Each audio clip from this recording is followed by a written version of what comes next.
and nearer. The Dragon King stood by the warrior's side, trembling with fear. The centipede! The centipede! Those two balls of fire are its eyes. It is coming for its prey. Now is the time to kill it.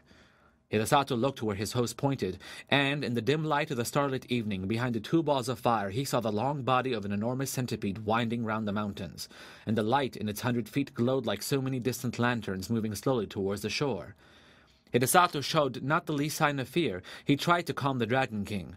"Don't be afraid. I shall surely kill the centipede. Just bring me my bow and arrows."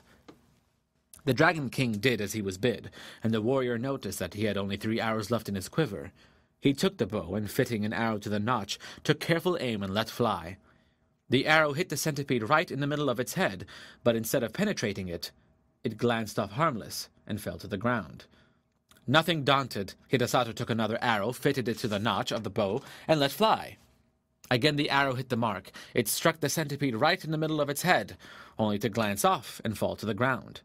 The centipede was invulnerable to weapons. When the Dragon King saw that even this brave warrior's arrows were powerless to kill the centipede, he lost heart and began to tremble with fear. The warrior saw that he had now only 1 arrow left in his quiver, and if this one failed, he could not kill the centipede. He looked across the waters. The huge reptile had wound its horrid body 7 times round the mountain, and would soon come down to the lake. Nearer and nearer gleamed fireballs of eyes, and the light of its 100 feet began to throw reflections in the still waters of the lake. Then suddenly the warrior remembered that he had heard that human saliva was deadly to centipedes. But this was no ordinary centipede. This was so monstrous that even to think of such a creature made one creep with horror. Hidesato determined to try his last chance, so taking his last arrow and first putting the end of it in his mouth, he fitted the notch to his bow, took careful aim once more, and let fly.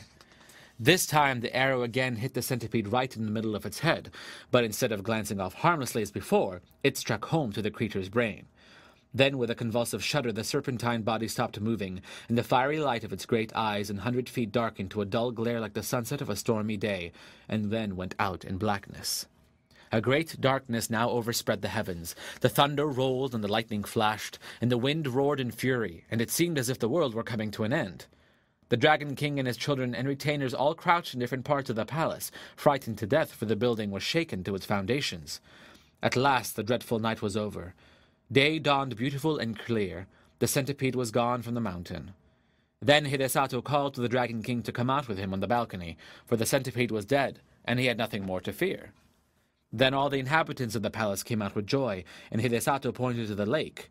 There lay the body of the dead centipede floating on the water, which was dyed red with its blood. The gratitude of the Dragon King knew no bounds. The whole family came and bowed down before the warrior, calling him their preserver and the bravest warrior in Japan.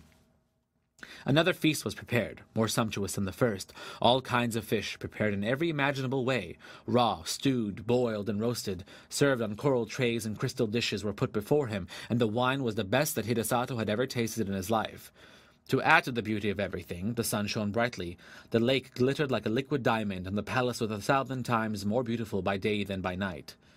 His host tried to persuade the warrior to stay a few days, but Hidesato insisted on going home, saying that he had now finished what he had come to do and must return. The Dragon King and his family were all very sorry to have him leave so soon, but since he would go they begged him to accept a few small presents, so they said, in token of their gratitude to him for delivering them forever from their horrible enemy the centipede. As the warrior stood in the porch taking leave, a train of fish was suddenly transformed into a retinue of men, all wearing ceremonial robes, and dragons' crowns on their heads to show that they were servants of the great Dragon King. Created using Powtoon.